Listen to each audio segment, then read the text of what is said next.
Nós vamos iniciar hoje. Toda terça-feira teremos um estudo bíblico aqui sobre doutrina, a doutrina da nossa comunidade. E em especial, nós vamos falar bastante sobre escatologia. Semana passada eu já dei um panorama geral aqui do que é isso. E só para relembrar, né? A palavra escatologia do grego, escatos, são as coisas do fim, o final das coisas. E logia, estudo. Então, escatologia, o estudo das coisas do fim. Fim do quê? Fim da vida como a conhecemos, do mundo que nós conhecemos.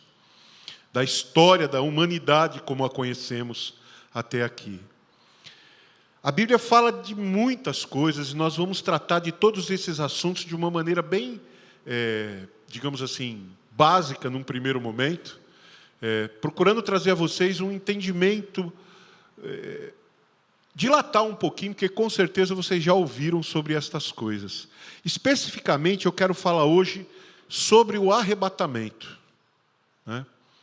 A primeira das coisas que eu vou falar aqui dentro de escatologia vai ser sobre o arrebatamento. Mas é uma visão bem básica, tá? Bem inicial. Eu escolhi o arrebatamento por um motivo muito simples. É a promessa mais recente do Senhor Jesus.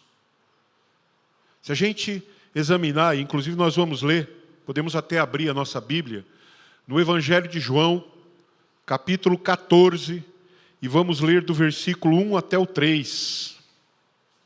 Evangelho de João, capítulo 14, do versículo 1 até o 3. Diz assim: Não se turbe o vosso coração. Credes em Deus, crede também em mim. Na casa de meu Pai há muitas moradas. Se não fosse assim, eu vô-lo teria dito, vou preparar-vos lugar. E quando eu for e vos preparar lugar, virei outra vez e vos levarei para mim mesmo, para que onde eu estiver, estejais vós também. Amém? Se você abrir no livro de Atos, que é o próximo livro aí, no primeiro capítulo de Atos, versículo 9. E quando dizia isto, vendo eles, foi elevado às alturas, e uma nuvem o recebeu, ocultando-o a seus olhos. E estando com os olhos fitos no céu, enquanto ele subia, eis que junto dele se puseram 2 homens vestidos de branco, os quais lhes disseram: Homens galileus, por que estáis olhando para o céu?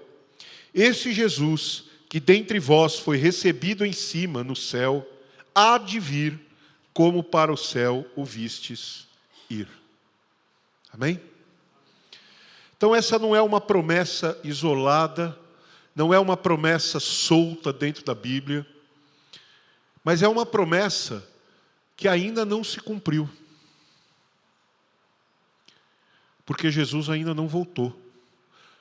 Mas a Bíblia diz que Ele virá buscar a sua igreja. Essa passagem, esse momento chamado arrebatamento, arrebatar tem vários sentidos, né? Eu vou dizer aqui alguns sinônimos de arrebatar, que eu acho interessante vocês anotarem aí, né? Arrebatar é extrair. Quando você extrai um minério, você tira todo o minério, mas o resto você joga fora. Quando você extrai o suco de uma laranja, você espreme a laranja, mas o que você faz com a casca e com o bagaço? Você joga fora. Então, extrair significa que Deus vai tirar a parte boa do mundo, a igreja, né? Extrair é um dos sinônimos de arrebatar. Sequestrar, porque é algo muito rápido. Ninguém vai ter tempo de ficar pensando, não. Aconteceu e acabou, né? Então, extrair, sequestrar, raptar, tirar, são mais ou menos no mesmo sentido. Mas tem uma coisa que é interessante, outra versão do arrebatar que é muito interessante, é absorver. Quando você absorve alguma coisa, aquela coisa passa a fazer parte de você. Nós dizemos há muito tempo que a igreja é o corpo de Cristo, não é? Jesus é a cabeça e a igreja é o corpo. Mas a gente não vê assim ainda. Porém, quando vier o arrebatamento, Jesus vai nos tomar para Ele. Aí nós vamos descobrir que Ele é de fato a cabeça e que nós somos o corpo dEle, a extensão física e visível dEle aqui na terra. E o terceiro ponto, que também é muito interessante, arrebatar é sinônimo de encantar, de entusiasmar, né? Você ficou arrebatado por uma música, ou seja, você ficou extasiado, você foi atraído. E esse é o sentido, talvez, mais claro do arrebatar. A igreja vai ser atraída a Cristo. Não é simplesmente a igreja vai sair daqui, não. A igreja vai com Cristo. Se Ele não for, a igreja não vai para lugar nenhum. Então, quando o Senhor falou que iria preparar lugar, Ele falou isso para os discípulos. E ali haviam judeus, ali haviam gentios, ali só não havia incrédulos. Então a igreja, ela não é formada pelos crentes. A igreja é formada por aqueles que creem em Jesus Cristo. E tem gente que não crê em Jesus ainda, vai crer. Tem gente que crê, mas não está em lugar nenhum. E esse é o que corre mais risco de ficar para trás. Porque há um mandamento que diz que devemos congregar. Então, não congregar nos faz estar à margem da vontade do Senhor. Está do lado de fora. Dependendo como Deus olhar, Ele vai te ver como igreja. Dependendo como Deus te olhar, Ele não vai te ver como igreja. Então lembre-se disso. O arrebatamento é algo que nós esperamos há 2000 anos atrás. Desde que Jesus foi, o anjo já veio, já se colocou ali do lado e falou, opa, estão vendo aquele homem lá? Ó? Do jeito que ele foi, ele vai voltar como ele disse. Então vão fazer o que ele mandou. Vão viver o que ele ensinou. Vão cumprir essa lei que é a maior de todas, do amor. Ser igreja é isso. Não importa se você está vivo ou morto. Se você morreu acreditando em Cristo, você é a igreja. Se você era judeu, algum judeu, que creu em Cristo, você é igreja. Se você é cristão e crê no Senhor Jesus, você é igreja. Se você não crê, sinto muito. Está na hora de você mudar a sua concepção. Falando sobre o arrebatamento de maneira específica, muita gente tem dúvida de como isso vai acontecer.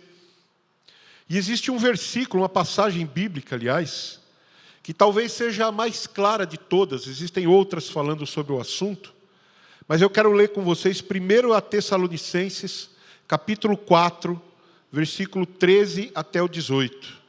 Então vem Gálatas, Efésios, Filipenses, Colossenses, Tessalonicenses. 1 Tessalonicenses, capítulo 4, do versículo 13 até o 18. Diz assim: a vinda do Senhor e a ressurreição. Não quero, porém, irmãos, que sejais ignorantes acerca dos que já dormem, para que não vos entristeçais como os demais, que não têm esperança. Porque se cremos que Jesus morreu e ressuscitou, assim também aos que em Jesus dormem, Deus os tornará a trazer com ele. Dizemo-vos, pois, isto pela palavra do Senhor, que nós, os que ficarmos vivos para a vinda do Senhor, não precederemos os que dormem. Porque o mesmo Senhor descerá do céu com alarido, com voz de arcanjo e com a trombeta de Deus, e os que morreram em Cristo ressuscitarão primeiro. Depois nós, os que ficarmos vivos, seremos arrebatados juntamente com eles nas nuvens, a encontrar o Senhor nos ares, e assim estaremos sempre com o Senhor. Portanto, consolai-vos uns aos outros com esta palavra. Amém? Ontem nós perdemos uma irmã muito querida, que estava na igreja desde o início. A nossa irmã Jerusa, mãe da Nalva. Ela faleceu ontem de madrugada, alguns aqui tiveram no velório dela, no enterro dela. Se a palavra de Deus não nos falasse sobre isso, que esperança teríamos de ver a nossa irmã novamente? Que esperança teríamos de encontrar os nossos entes queridos que eventualmente já faleceram? Sem esta palavra. Então, quando ele diz consolai-vos uns aos outros com esta palavra, é em relação, não ao consolo de não dói. Quando você dá uma cacetada com o dedão, sente dor, não é? Dá uma topada numa pedra, quase arranca a cabeça do dedão, você sai pulando e xingando, e com dor, e vai procurar um médico para tratar, que às vezes crava até a unha, tem que arrancar. Quando você perde um ente querido, é uma ruptura, é um corte abrupto no relacionamento que você tinha com aquela pessoa de anos. E isso é uma dor que não parece que não vai passar nunca. Mas a palavra de Deus tem um remédio para isso. E esse remédio não é fé, esse remédio é esperança. Você pode acreditar em Deus o quanto você for capaz, a ponto de dizer para essa montanha, sai daqui e vai para lá. Mas sem esperança, ou seja, sem acreditar que as coisas são também para você, que isso também envolve a você, envolve a sua família, o efeito disso não te alcança. Esperança não é de esperar, não é do verbo esperar, é do verbo esperançar, é ter esperança. É mais do que esperar, é diferente de esperar. A nossa esperança não pode se basear no fato de que Deus vai nos dar isso ou aquilo, mas no fato de que Ele virá para nos buscar, e não importa como tenha sido a nossa vida aqui, ou a nossa morte aqui. Se crermos, naquele dia, quando soar a trombeta, os que estiverem dormindo, estiverem mortos fisicamente, vão ressuscitar primeiro, vão receber um corpo novo, glorioso, que não vai sentir mais frio, fome, sede, medo, cansaço, dor. E em seguida, os que estiverem vivos serão sequestrados e serão alcançados, envolvidos, passarão a fazer parte de Cristo, né? Serão, como eu disse, absorvidos pela vida de Cristo. Terão também um corpo novo, glorioso, segundo a natureza do Senhor. E aí todos subirão e se encontrarão com Cristo nas nuvens. E guarde bem esta expressão. É nas nuvens. Porque esta não é a segunda volta de Cristo, que alguns, e essa talvez seja a maior confusão que se faz no meio evangélico. Achar que o arrebatamento da igreja é a segunda volta de Cristo, não. Jesus, depois disso, Jesus vai um dia descer fisicamente à terra. Vai descer, e a Bíblia diz aonde? sobre o Monte das Oliveiras. Ele vai descer com seus 2 pés e vai descer fisicamente. Mas esse momento não é o arrebatamento. Isso é depois. Isso é depois. No cronograma de Deus, no tempo de Deus, na sequência que Deus estabeleceu, o próximo evento, e é na verdade o evento que vai dar início a todo esse processo de fim dos tempos, é o arrebatamento da igreja. O arrebatamento da igreja é um evento iminente. A palavra iminente quer dizer que não tem condição alguma prevista para que aquilo aconteça. Ao contrário de outros eventos na Bíblia, que Deus disse, quando acontecer isso, por exemplo, sobre a segunda vinda, quando você vê que a abominação chegou lá no altar, então corra. Isso é em relação à segunda vinda. Isso não é em relação ao arrebatamento. Em relação ao arrebatamento não há dia nem hora, não há cálculo nenhum. E o próprio Senhor nos disse isso. Vamos abrir no Evangelho de Mateus, capítulo 24 de Mateus, do versículo 36 até o 42. Mateus, capítulo 24, do verso 36 até o verso 42. Diz assim: Mas daquele dia e hora ninguém sabe, nem os anjos do céu, mas unicamente meu Pai. E como foi nos dias de Noé, assim será também a vinda do Filho do Homem. Porquanto, assim como nos dias anteriores ao dilúvio, comiam, bebiam, casavam e davam-se em casamento, até o dia em que Noé entrou na arca, e não o perceberam, até que veio o dilúvio e os levou a todos. Assim será também a vinda do Filho do Homem.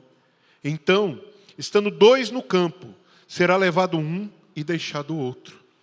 Estando 2 moendo no moinho, será levada uma e deixada a outra. Vigiai, pois, porque não sabeis a que hora há de vir o vosso Senhor. Então veja, por que o arrebatamento da igreja é iminente? Porque não tem nenhum sinal determinado. Não há nada pré-estabelecido que tenha que acontecer para depois ocorrer o arrebatamento. Virá de uma vez. Quando todo mundo achar que está tudo certinho, tudo bem, Deus vai fazer essa separação abrupta entre os que creem nele e os que não creem.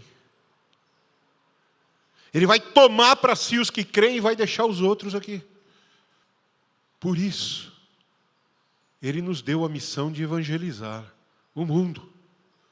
Porque depois que ele vier e levar a sua igreja, não vai ser assim, com conversa. Não vai ser num bate-papo, onde as pessoas poderão dizer, eu não aceito isso, eu não concordo com aquilo. Isso aqui não é bem assim, acho que é mais assado. Não vai ter essa chance.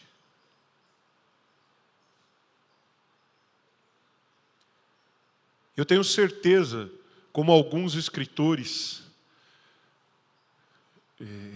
pontuam, eu também entendo assim, que o arrebatamento da igreja vai ser um ato de evangelização universal. Porque milhões de pessoas no mundo inteiro já ouviram falar disso. E muitos não creram. E aqueles que creem, de repente, vão desaparecer. Confirmando que aquilo que era anunciado nos altares não era uma história da carochinha.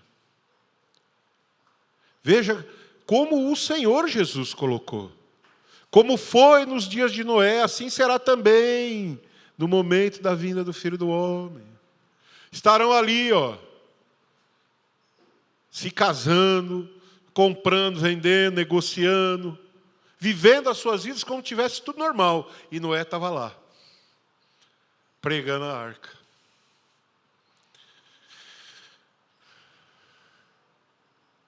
Noé levou 40 anos para construir a arca. 40 anos. E o povo vendo e rindo da cara dele. Mas quando ele entrou e fechou a porta, adiantou chorar? Não é a primeira vez que Deus faz separação entre os que creem nele e os que não creem. Nós vemos isso na Bíblia em várias hipóteses, em várias situações. Noé foi uma delas. Ló e a sua esposa foram outra. Quando Deus derramou as pragas sobre o Egito para libertar o seu povo, o Egito inteiro sofreu, menos a favela onde moravam os filhos de Deus, os hebreus. Então não é a primeira vez que Deus faz diferença entre os que acreditam nele e os que não acreditam. Muita gente não aceita quando falamos, e não gosta dessa expressão, porque ele tem na cabeça que Deus é amor. E que Deus é amor e que vai perdoar todo mundo, e que está tudo bem, porque Ele vai perdoar todo mundo, porque Ele morreu por todos. Isso não é verdade. Acredite, isso não é verdade. Deus morreu por todos os que creem nele. E crer nele tem um preço, que é você viver como quem acredita.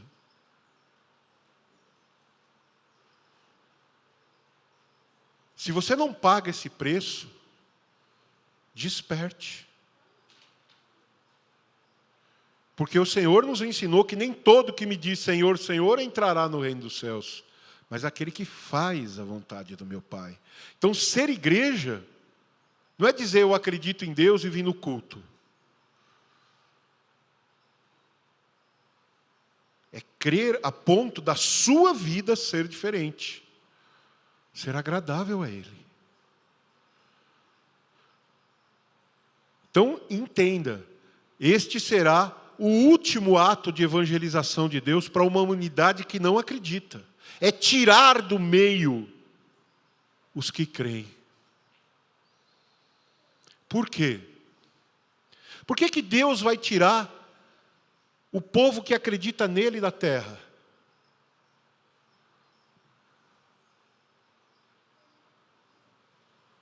Porque chegou o momento dele cobrar, dele derramar o seu juízo, dele trazer, como diz a palavra, ira, derramar a sua ira sobre o mundo incrédulo.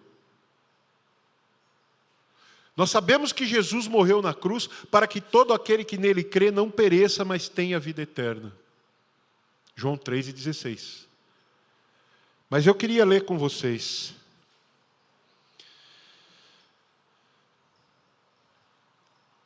No livro de Daniel, o capítulo 9.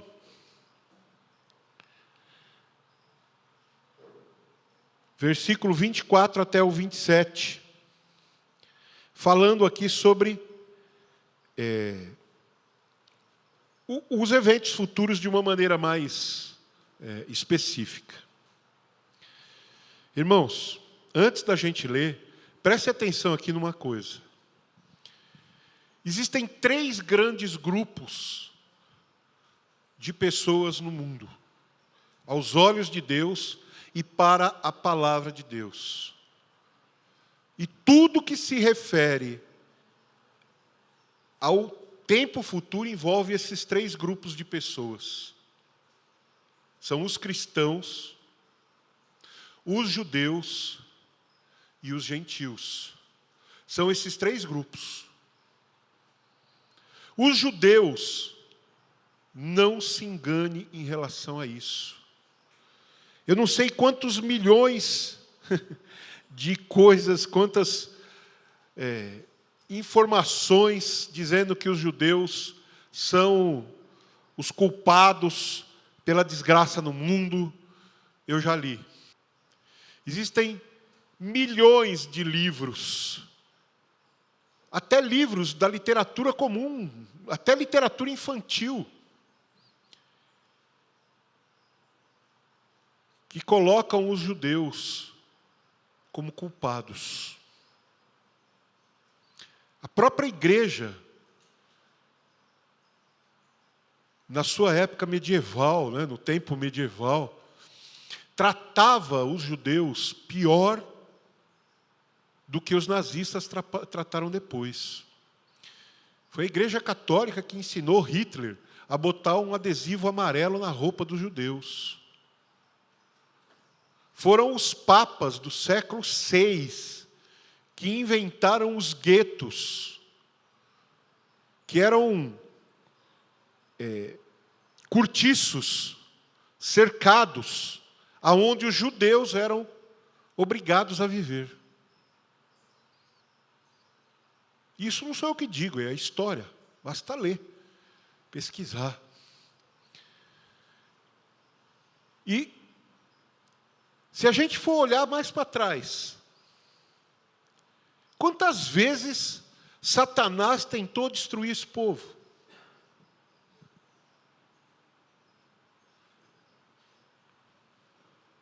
Quantas vezes? Criou intriga entre os irmãos, Isaac e Jacó. Depois criou uma divisão entre os filhos de Isaac, de maneira que venderam José como escravo para o Egito. Depois, lá no Egito, quando eles começaram a se multiplicar, veio a matança das crianças. Os soldados do faraó ficavam na porta das tendas, onde os hebreus moravam, e quando nasciam as crianças, eles tomavam e jogavam para os crocodilos no Nilo. E foi para esconder um filho, homem nascido assim, que a mãe de Moisés fez uma cestinha, betumou, fez uma pequena arca para ele, botou ele dentro e soltou ele no rio. Que pelo menos ele tinha uma chance de sobreviver. Porque senão ele seria jogado para ser comido pelos crocodilos do Nilo. E aí vem a história que nós conhecemos. Então, existem esses três grupos.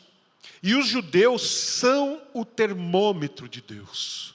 Tudo que Deus fala, tudo que Deus pontua, o tempo e as estações que Deus estabeleceu pelo seu poder, são baseadas na história do povo judeu. Uma vez Deus disse: por mim mesmo eu juro, se puderem ser contados as estrelas do céu, ou os grãos de areia na praia do mar, se puderem ser sondados os fundamentos da terra,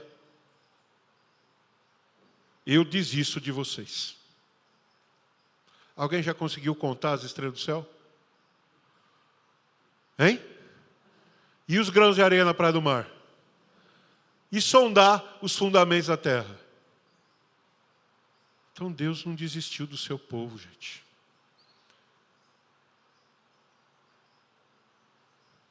Nós estamos hoje vivendo um período especial da história humana.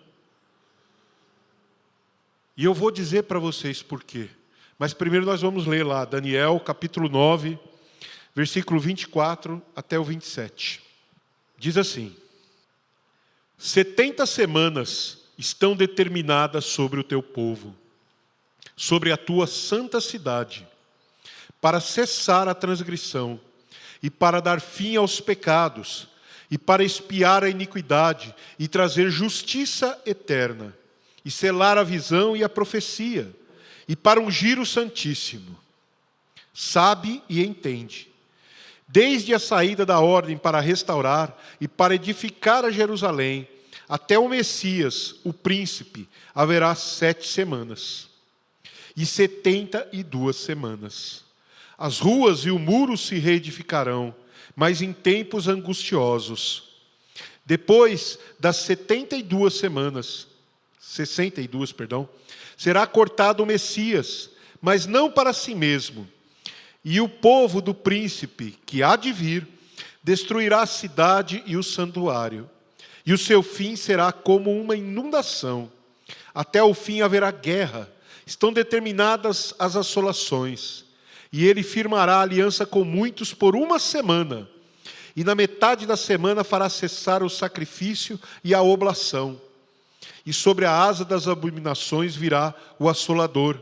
E isto até a consumação. E o que está determinado será derramado sobre o assolador. 70 semanas. Ele faz umas divisões meia doidas aqui, mas ele deixa transparecer o seguinte: que haveriam 69 semanas, a partir daquele momento em que houvesse uma ordem que foi dada. Essa ordem foi dada pelo rei Astarxerxes, no 2º ano do seu reinado. Então essa data é conhecida. Naquela época, os anos, o calendário judeu é assim até hoje, não é 365 dias, é 360 dias. Então, cada dia que ele está falando aqui é um ano de 360 dias. Se você pegar uma calculadora e fizer as contas, você vai descobrir que são 490 anos. Está faltando uma semana. Está faltando os últimos 7 anos. Você vê que ele fala aqui até da vinda do Messias. E depois ele seria tirado. Ou seja, seria morto. Não foi o que aconteceu? Quando Jesus, lá na cruz, disse: está consumado, ele colocou a sua cruz, travando os ponteiros do relógio ali, ó. Ele não anda mais, parou. Falta uma semana. E nós estamos vivendo um outro tempo agora. Esse tempo não tem uma data determinada para acabar, como eu já disse. Mas ele é um tempo específico. Nós vamos ler no Evangelho de Lucas, capítulo 21, versículo 24. Diz assim: e cairão ao fio da espada,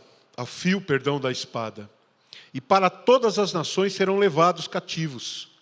Jerusalém será pisada pelos gentios, até que se cumpram os tempos dos gentios.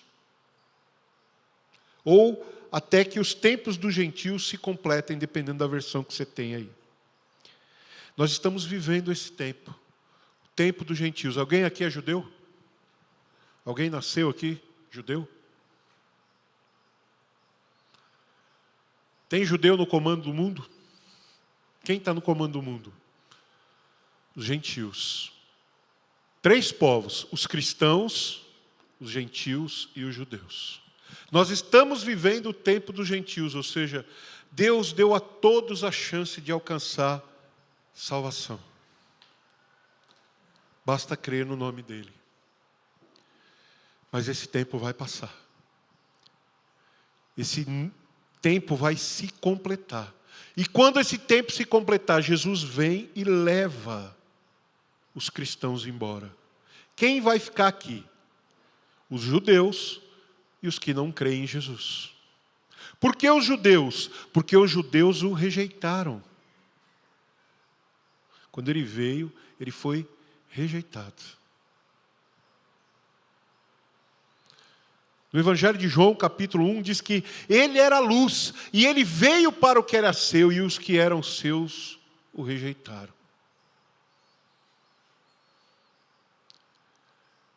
Então Jesus estabeleceu essa regra. Foi lá e travou, falta essa última semana, os últimos 7 anos. Esse tempo a Bíblia chama de grande tribulação, e nós vamos estudar especificamente esse tempo também. Mas esse tempo não é para nós. Se nós crermos em Deus de verdade, nós não estaremos aqui. Eu queria que vocês entendessem, voltando lá, no primeiro ponto que nós lemos, no João 14. Na casa de meu pai há muitas moradas. Eu vou preparar lugar para vocês. E depois eu virei e vos levarei para mim mesmo, para que onde eu estiver, estejais vós também. Vocês já ouviram falar que a igreja é a noiva de Cristo? Já ouviram? Esse texto de João 14, ele confirma isso. Sabe por quê? Porque o que ele está descrevendo ali é o ritual do casamento judaico da época de Cristo. O homem conhecia uma moça, o rapaz conhecia uma moça, se interessava por ela, ele ia e falava com o seu pai: pai, gostei da fulana. Aí o pai dele e ele iam e falavam com o pai da noiva. Acertava-se o dote que o noivo tinha que pagar pela noiva. Jesus pagou o dote lá na cruz. Ele nos comprou para ele. E aí acertava o dote, o noivo pagava o dote, e eles assinavam o contrato de casamento, contrato nupcial. A partir daquele momento eles estavam casados, porém, o noivo não podia ficar com a noiva e a noiva não podia ficar com o noivo. Ele voltava para a casa do seu pai, e lá ele ia preparar a habitação onde ele e a sua esposa iriam morar. Aí ele preparava tudo lá, enquanto a noiva se preparava aqui.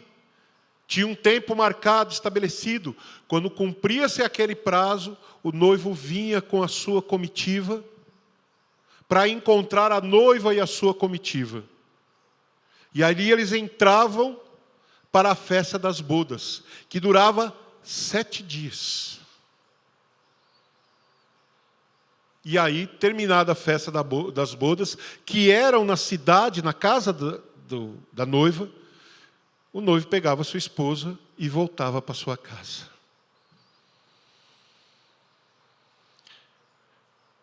Nós vamos ver isso se cumprir no momento em que o Senhor parar sobre as nuvens e atrair a igreja até si. Lá nós entraremos nas bodas. Mateus capítulo 22, as bodas da igreja. E ali, durante 7 anos, enquanto o pau estiver quebrando aqui na terra, a igreja está lá, celebrando uma festa com o Senhor. Passando por um processo de se tornar de ser absorvido pela realidade da vida espiritual. E a partir desse momento, aonde Deus for, a igreja estará com Ele. Aonde Deus for. Eu disse para vocês, e é bíblico. Aí se cumpre essa outra parte, vai ter esse período de 7 anos de tribulação. No final desse período de 7 anos de tribulação, o mundo inteiro vai enviar os seus exércitos contra Israel. E lá,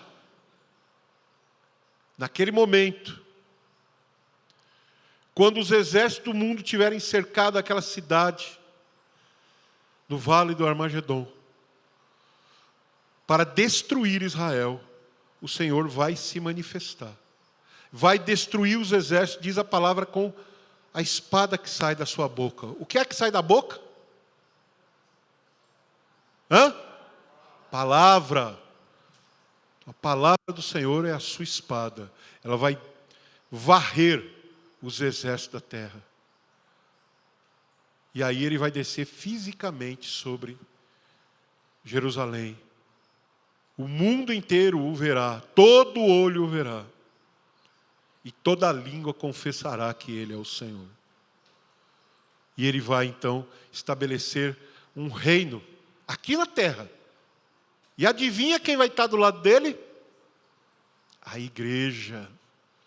Ressuscitada, com um corpo glorioso, que já não dorme mais, não sente fome, não sente frio, não tem que tomar água, não tem que ir no banheiro evacuar. A igreja. Jesus não disse que aqueles que nele crescem reinariam sobre toda a terra? Se assentariam com ele no trono? Será nesse período de 1000 anos. Que é outro ponto escatológico que a gente vai estudar aqui.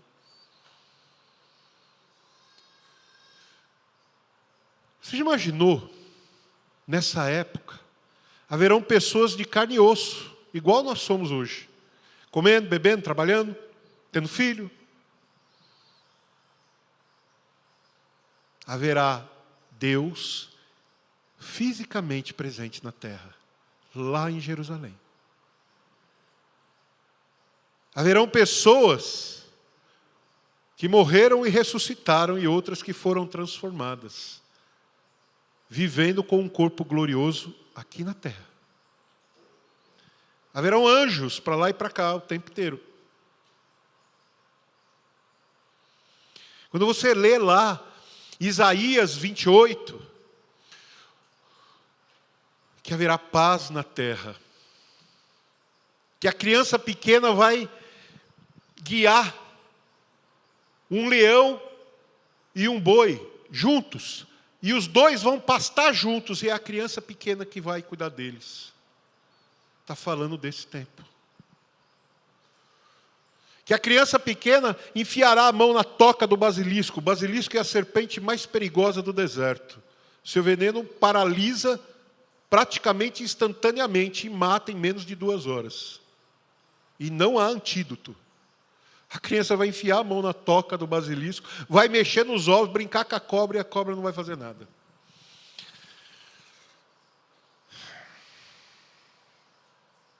Esse tempo é lá na frente o reino milenar.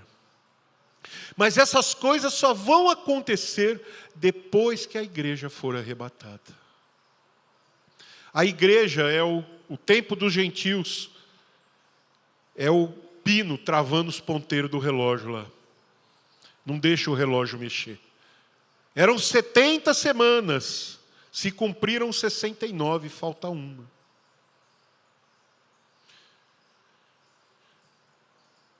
Como eu já disse a vocês mais de uma vez, em outras situações,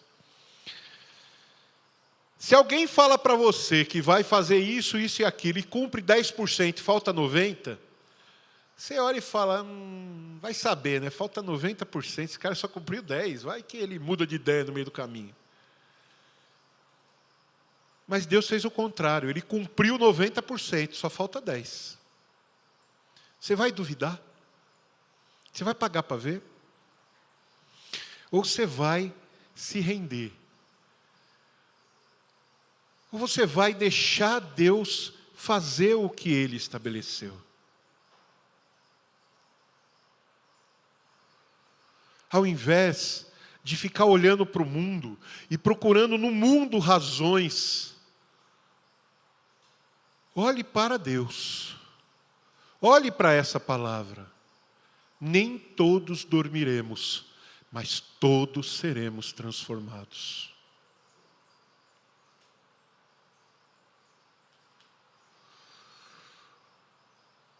Deus prometeu isso. E Ele foi lá preparar lugar. Daqui a pouco Ele vai voltar para buscar a sua noiva. E a sua noiva? Nós. Estamos prontos? Já nos preparamos para deixar esse tempo? Ou a gente está tão cheio de mundo que não sobra lugar para Deus? O arrebatamento é o único evento de todos esses que eu citei aqui por cima que nos importa. Porque se a gente crê, nós vamos com o Senhor e o que vai acontecer com o mundo não vai nos afetar. A Bíblia diz que Jesus morreu para nos livrar da ira que vai ser derramada sobre a terra nesse tempo. Durante esses 7 anos, a última semana de Daniel, Satanás será solto. Ele não está preso, entenda isso. Mas a sua ação é limitada pelo Espírito Santo. A sua ação é limitada pela oração da igreja, clamando a misericórdia de Deus. Quando Deus encerrar o tempo dos gentios, o tempo da graça, e levar a sua igreja, com a igreja vai o Espírito Santo. Paulo disse, ainda há um que agora o detém, até que do meio seja tirado. E então se manifestará o iníquo, aquele que é segundo a eficácia de Satanás. E é isso que vai acontecer, irmãos. Deus vai recolher o seu povo, livrá-lo do momento em que Deus vai trazer ira sobre os que não creram. Então quem crê não vai estar aqui. E essa é uma das interpretações, tá certo? Existem dentro desse contexto escatológico, existem 3 interpretações sobre quando essas coisas vão ocorrer. Uma dessas interpretações, que é a que nós acreditamos aqui enquanto igreja, enquanto ministério, é pré-tribulação. Nós acreditamos que aquilo que a Bíblia ensina, como eu disse aqui, que o Senhor vai nos livrar da ira, Ele vai vir e vai nos levar antes da tribulação. Para a gente não ver nada do que está acontecendo aqui. Mas existem algumas pessoas que acreditam que não será assim. Existem algumas pessoas que acreditam que nós vamos passar pelos 3 primeiros anos, 3,5 primeiros anos de tribulação. Então, no meio da tribulação, em algum momento no meio da tribulação, o Senhor vai tirar a sua igreja, antes que comecem as perseguições políticas, religiosas, promovidas pelo anticristo. E existem aqueles, essa interpretação é chamada de midi-tribulacionista, ou seja, no meio da tribulação. E dentro dessa existem 2 variações que depois eu vou ensinar. E também existem aqueles que acreditam que a igreja só vai embora depois da tribulação. Segundo o que eu conheço da Bíblia, essas interpretações não encontram o amparo necessário no amor e na misericórdia e nas promessas de Deus. Nós acreditamos que o Senhor vai levar a igreja antes. Todos os versículos que eu li aqui dão a entender isso. E eu depois, em outros momentos, vou trazer outras informações sobre isso. Mas eu queria que vocês entendessem isso. A tribulação só vai acontecer para quem não crê em Deus. Deus vai derramar a sua ira sobre pessoas que não acreditaram nele. E nós acreditamos. Então devemos nos preocupar com a tribulação? Não. Devemos nos preocupar com o arrebatamento. Estamos orando para que quando Cristo vier nós estejamos preparados. Como aquela parábola das virgens, das 10 virgens, as companheiras da noiva, que saíram para esperar o noivo, só que 5 levaram a lâmpada cheia de azeite e 5 levou vazia. A sua lâmpada está cheia? Você está esperando o noivo com a lâmpada cheia? Pode ser que ele demore um pouquinho mais do que todo mundo acha, mas ele virá. E quando ele vier, se você não estiver ali, você não entra. Por isso eu quis começar com o arrebatamento da igreja. Tem muitas coisas de escatologia para falar. Para mim é um estudo apaixonante, porque quanto mais eu examino, mais eu descubro do que Deus me livrou. Do tamanho da ira da qual o sacrifício do seu filho me arrancou. Mas tudo começa com o arrebatamento da igreja. Se prepare, porque esse é o próximo ponto pelo qual nós vamos, passar. Não existe outro. Tem gente que diz, vai aparecer um planeta e vai destruir a Terra. Tem gente que fala, não, os ET estão chegando. Tem gente que fala, não, o planeta está se acabando, não vai ter água, não vai ter oxigênio. Esquece. Não é nada disso que a Bíblia fala. Ela diz que os poderes do céu serão abalados, mas depois que a igreja for tirada. Então é com isso que temos que nos preocupar, em ser igreja. Amém? Nós vamos falar mais sobre essas coisas outros dias. Hoje foi o primeiro e eu perdi um pouquinho aqui o tempo, passei da hora um pouquinho. Mas era isso. Eu espero que vocês tenham entendido. Como o Paulo falou aqui no início, eu aconselho que vocês tragam um caderninho para anotar pelo menos os versículos. O pessoal aí parece que vai filmar, vamos fazer um teste para colocar no Facebook da igreja, só para os membros. Nós vamos travar o vídeo para que você não possa copiar e mandar para ninguém. Porque vamos falar sobre doutrina e eu não quero ter que ficar batendo boca com ninguém no Facebook, no YouTube, sobre doutrina, se você passar isso para quem não concorda. Então, com vocês, se vocês tiverem dúvida, pelo amor de Deus, anota, marca num papel, me liga, quem não tem meu telefone pega, o Paulo, o Márcio, o Joel, a Rosa, o Uriel, qualquer um dos ministros para pedir informação sobre essas coisas. Mas não fique com dúvida. Não fique com dúvida. Amém com relação a isso? Por favor, respeite esse nosso pedido, não compartilhe essas coisas com gente que não é da igreja. Não traga para esse estudo pessoas que não são da igreja. Porque nós não estamos aqui para debater doutrina. Nós estamos aqui para anunciar para vocês a doutrina na qual cremos. Nós cremos. Essa doutrina é a nossa. Tem gente que lá fora que pensa diferente. E se isso se espalhar, a gente vai ter que ficar batendo boca e não edifica ninguém, gente. Nós conhecemos pessoas cujo prazer é ficar debatendo na internet. Quem nasceu primeiro, o ovo ou a galinha? Aí você vai rir, né? Mas e se alguém te perguntar isso sério? O que você acha? Não ache, tenha certeza. A palavra de Deus diz que Deus criou os animais. Então Ele criou a galinha, o ovo veio depois. Amém? Deus abençoe em nome de Jesus. Obrigado.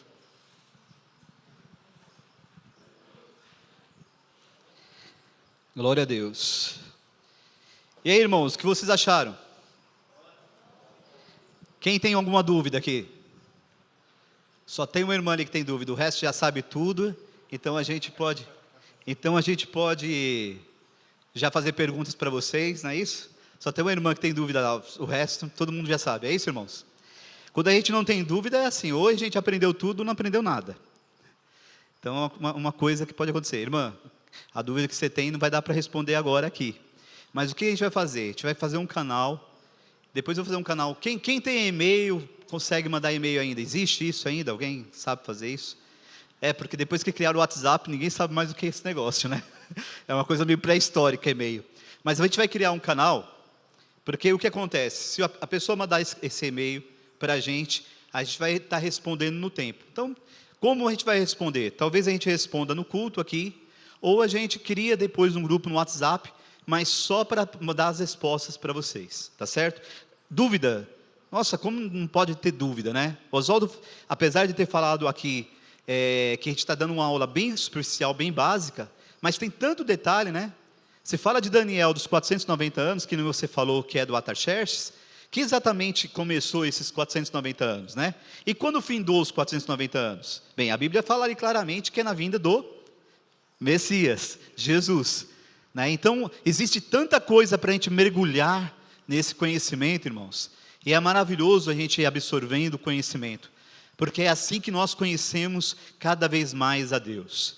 Eu comparo muitas vezes, uma vez eu falei aqui, o que significa estudar a palavra de Deus, né, e mergulhar na palavra de Deus. Eu posso fazer uma comparação com um relacionamento, com um namoro. Desde o dia que você chegou na casa de Deus, você começou, na presença de Deus com o Senhor, a ter um relacionamento com Deus, não é verdade? Muitos já foram batizados no Espírito Santo, muitos aqui ouvem a voz de Deus, muitos aqui sentem a presença de Deus, e têm um relacionamento com Deus. Mas, como que a gente pode ter um relacionamento com uma pessoa e não conhecer a história da pessoa? Por um acaso, na hora que você se casou com alguém, começou a namorar, você não quis saber a história do pai, né, a mãe, a vida da pessoa, não é assim? Porque é assim que você se mergulha no conhecimento, você conhece mais a pessoa, conhecendo também o passado.